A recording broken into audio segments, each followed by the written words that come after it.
अस्सलाम वालेकुम मेरे प्यारे दोस्तों, welcome to my channel cricket बातें खालिद के साथ, जहाँ क्रिकेट बातें होंगी हक से।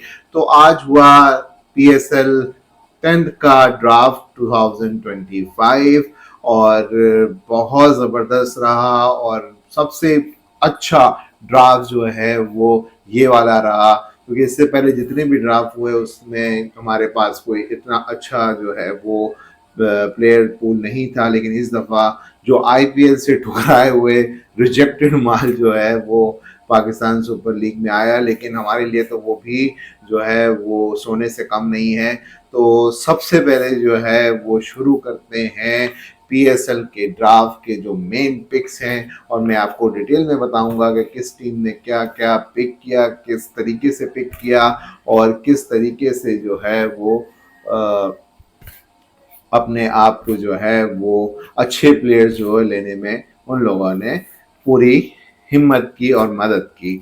सबसे पहले जो है कराची किंग्स पर आ जाते हैं।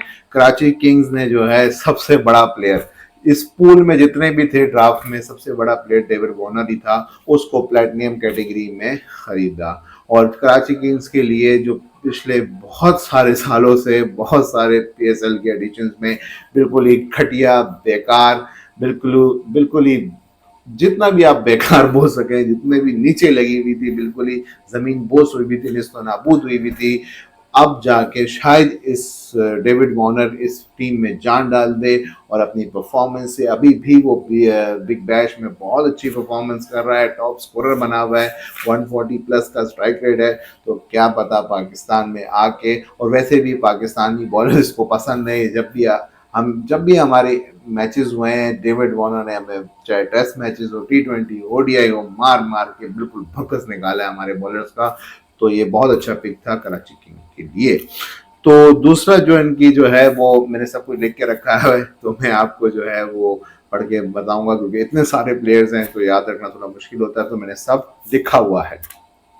तो डेविड मिल्ले जो हैं वो प्लेटिनियम कैटेगरी में फास्ट बॉलर, न्यूजीलैंड के बहुत ज़बरदस्त फास्ट बॉलर हैं और 140 प्लस बॉलर हैं।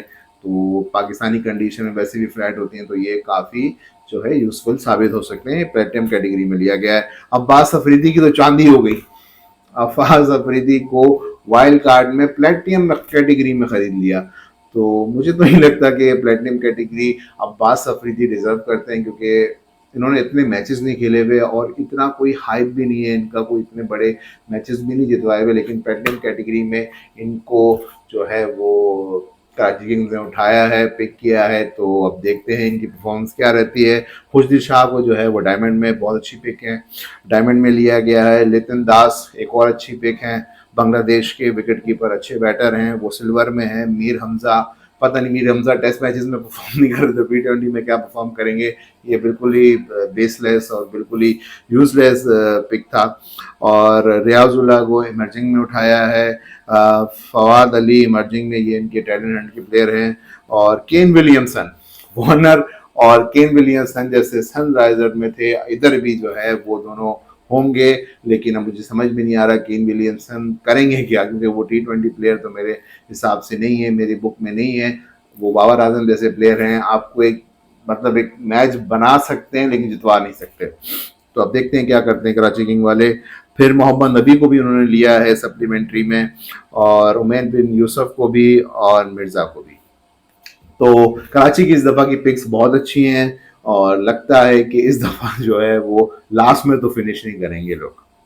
लाहौर कलंदर्स पे आ जाते हैं। लाहौर कलंदर के जो प्लेटिनियम पिक थे वो डैरन मिचेल थे, जो न्यूजीलैंड के प्लेयर हैं और बेहतरीन प्लेयर हैं और बिल्कुल फॉर्म में चल रहे हैं। अभी श्रीलंका में जो सीरीज चल रही है उधर भी उन्होंने तोड़ तोड़ के श्रीलंका के बॉलर को बिल्कुल ही निस्तो नाबूद किया हुआ है। बहुत अच्छी पिक है। कुसाल परेरा, ये भी श्रीलंका के जो है वो बहुत अच्छे फॉर्म में चल रहे हैं, बड़े अच्छे लेफ्ट हैंडेड बैटर हैं और इनका फॉर्म बहुत अच्छा चल रहा है। न्यूजीलैंड के बॉलर्स का भी इन्होंने ब्रोकस निकाला हुआ था। आसिफ अली, जिनको कोई भी नहीं ले रहा था, लाहौर कलंदर ने ले लिया। अब आसिफ अली की जो दिया है वो बुझता जा रहा है, टिमटिमा रहा है, बस बुझने ही वाला है। तो लाहौर कलंदर ने ऐसे ही ले लिया, कोई परफॉर्मेंस तो है नहीं। और रिशद हुसैन जो हैं वो बांग्लादेशी लेग स्पिनर, मेरे ख्याल से वो बांग्लादेश के अभी जो है टॉप स्पिनर्स में से एक हैं और मुझे बहुत पसंद है। लेग स्पिन जैसे वो करते हैं, बैटिंग भी करते हैं और फील्डिंग भी इनकी बहुत अच्छी है और 3 डायमेंशनल प्लेयर हैं, तीनों चीज़ें बहुत अच्छी करते हैं, तो एक अच्छा पिक है।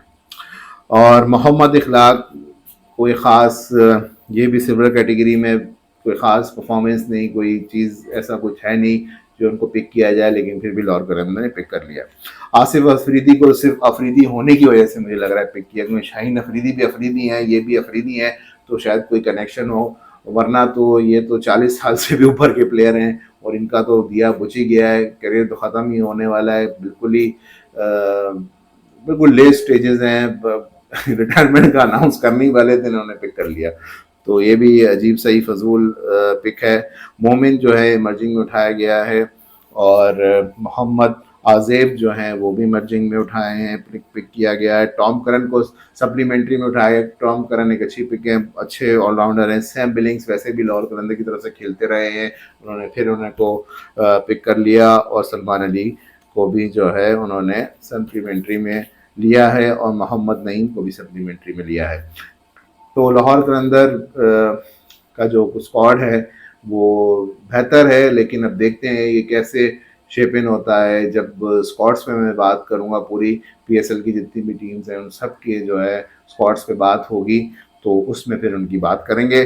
फिर आ जाते हैं पेशावर ज़ल्मी पे। पेशावर ज़ल्मी में जो अपना प्लेटिनियम जो है पिक किया है वो TKC को है, जो अच्छे विकेट कीपर भी हैं, हार्ड हिटिंग बैटर हैं और दुबई में जो लीग हो रही है उसमें बहुत अच्छा परफॉर्म कर रहे हैं।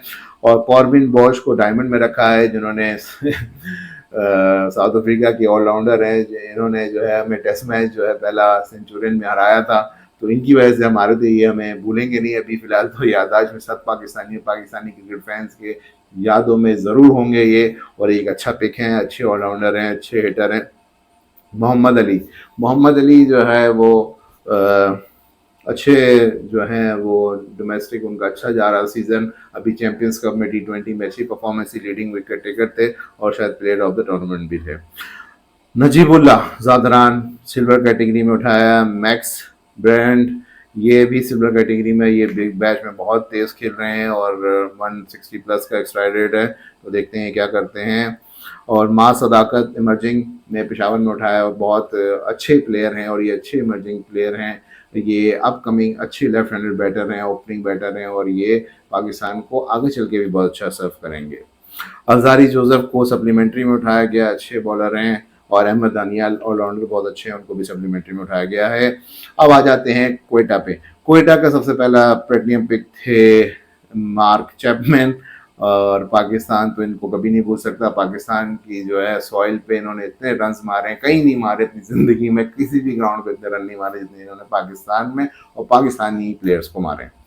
फ़हीम अशरफ की लॉटरी लग गई, बिल्कुल थर्ड क्लास प्लेयर है, बिल्कुल ही इनका तो बिल्कुल फॉर्म जो है वो नीचे गिरता जा रहा है और कहीं भी परफॉर्म नहीं हो रहा है इनसे। बांग्लादेश लीग में 1-2 जगह परफॉर्म किया है, लेकिन ऐसा कोई बहुत जिसे कहते हैं कोई बहुत ज़्यादा पावरफुल या बहुत ज़्यादा ऐसी परफॉर्मेंस नहीं है, ऐसा फॉर्म नहीं है जिससे बंदा बहुत खुश हो।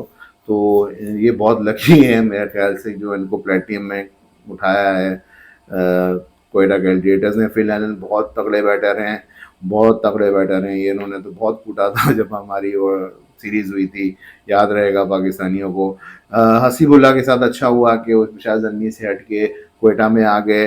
काइल जेमिसन को सिल्वर कैटेगरी में उठाया गया है, बहुत अच्छे प्लेयर हैं, ये भी अच्छे ऑलराउंडर हैं। खुरम शहजाद हमारे टेस्ट बॉलर और हसन नवाज ये इमर्जिंग में उठाए, ये बहुत अच्छे बैटर हैं, T20 के बहुत अच्छे बैटर हैं, लंबे कद के हैं, बड़े शॉट्स मार सकते हैं, छक्के चौके मार सकते हैं, तो ये बहुत अच्छा पिक है। फिर आ जाते हैं मोहम्मद ईशान, एक लंबे कद के फास्ट बॉलर हैं, ये भी अच्छी पिक है। कुशाल मेंडेस श्रीलंका के one of the best batters हैं। शैन ऑबर्ट जो है वो ऑस्ट्रेलिया के सीरीज में भी थे T20, तो ये भी अच्छे ऑलराउंडर हैं। शुएब मलिक किसी ने नहीं लिया, उसको कोयटा नहीं लिया, अब पता नहीं शुएब मलिक का क्या निकालेंगे, जूस ही निकल सकता है और जूस के लिए भी उनके अंदर कुछ मास तो है नहीं, तो कुछ समझ तो आ नहीं रहा क्यों लिया है उसको शुएब मलिक को। और दानिश अजीज़ जो है उन्होंने सप्लीमेंट्री में उठाए। अब आ जाते हैं इस्लामाबाद पे। इस्लामाबाद पे जो उनका प्लेटिनियम पिक था वो थे मैथ्यू शॉट और बहुत अच्छे प्लेयर हैं। है तो उनका नाम शॉर्ट, लेकिन ये शॉर्ट हाइटेड प्लेयर नहीं है, टॉल हाइटेड प्लेयर है और बड़ी ज़ोर से मारते हैं। जेसन होल्डर को इन्होंने डायमंड में उठाया है। मोहम्मद नवाज को पता नहीं क्यों लिया, जब इमाद वसीम थे तो मोहम्मद नवाज की क्या ज़रूरत थी। एंड्रू गूस अमेरिकन प्लेयर हैं, ख़ास पिक नहीं है। सलमान इरशाद भी कोई ख़ास पिक नहीं है। साद मसूद जो है इमर्जिंग में, वो बड़े अच्छे प्लेयर हैं और चैम्पियंस कप में अपने आप को जो है उन्होंने प्रूव भी किया है। 3 डायमेंशनल प्लेयर है, बैटिंग बॉलिंग फील्डिंग बहुत अच्छी करते हैं। और हुनैन शाह को लिया है इमर्जिंग में, पहले भी ये थे। रिले को सप्लीमेंट्री में, जो ऑस्ट्रेलिया के प्लेयर हैं, अब देखते हैं क्या करते हैं। रसी वैसे भी इस्लामाबाद में ही खेल रहे थे पहले भी और अभी भी उधर ही है। मुल्तान सुल्तान पे आ जाते हैं। मुल्तान सुल्तान का जो सबसे प्लेटिनम पिक था वो था माइकल ब्रेसवेल, बहुत अच्छा पिक है और भी बहुत अच्छे फॉर्म में है। बॉलिंग बैटिंग बहुत अच्छी करते हैं और बहुत एक्सपीरियंस प्लेयर हैं। तैयब ताहिर को फिर उन्होंने रिटेन किया है। मोती को लिया है, मोती अच्छे वेस्ट इंडीज़ के लेफ्ट आर्म बॉलर हैं। जॉश लेटर भी एक सही है, उतना ख़ास तो नहीं लेकिन फिर भी। आकिब जावेद, पाकिस्तान में इस वक्त सबसे तेज़ बॉलिंग आकिब जावेद कर रहा है और सबसे इमर्जिंग और सबसे बेहतरीन टैलेंट जो निकल रहा है वो आकिब जावेद है। और शाहिद अजीज़ को इन्होंने इमर्जिंग में लिया है। उबैद शाह को भी इमर्जिंग में लिया है। जॉनसन चार्ल्स को वैसे भी ये मुल्तान की तरफ से खेल रहे थे, इनको सप्लीमेंट्री में दोबारा ले लिया है। शाहिद ओक को भी लिया है, यासिर खान को लिया है और मोहम्मद आमिर बरकी को भी लिया है। तो ये सारे थे जो पिक हुए हैं PSL ड्राफ्ट 2025 में। आपको सब मैंने डिटेल में बताया है। अब डिटेल में स्क्वाड्स में भी जितनी भी पूरी इनकी स्क्वाड जो बनेगी उस पर भी बात करेंगे अगली वीडियोज़ में। तो आपने बस ये करना है, मेरी वीडियो को लाइक करें, सब्सक्राइब टू माय चैनल और कमेंट कीजिए और दिल खोल के कीजिए और बस अपना प्यार बरसाते रहिए। दुआओं में ज़रूर याद रखिएगा। ज़िंदगी ने वफा की, तो फिर मिलेंगे, तब तक के लिए अल्लाह हाफ़िज़।